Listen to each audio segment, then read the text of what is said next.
BSM அகாடமியின் September 2025க்கான current affairs 196வது கொஸ்டின்.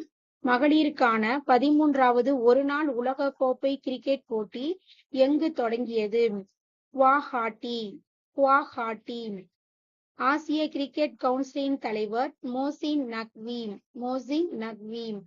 இந்திய ரிசர்வ் வங்கியின் துணைநிலை ஆளுநராக நியமிக்கப்பட்டவர் ஸ்ரீஷ் சந்திர முர்மு.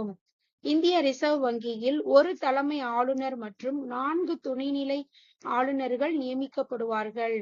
துணைநிலை ஆளுநர்களின் பதவிக்காலம் 3 ஆண்டுகள். 11வது ஆசிய நீச்சல் சாம்பியன்ஷிப் போட்டியில் வெள்ளிப் பதக்கம் வென்ற இந்திய வீரர் ஸ்ரீஹரி நடராஜ். எந்த ஆண்டு பாலஸ்தீன நாட்டிற்கு முதலாக இந்தியா அங்கீகாரம் அளித்தது? 1988. 1988ஆம் ஆண்டு பாலஸ்தீன நாட்டிற்கு முதலாக இந்தியா அங்கீகாரம் அளித்தது.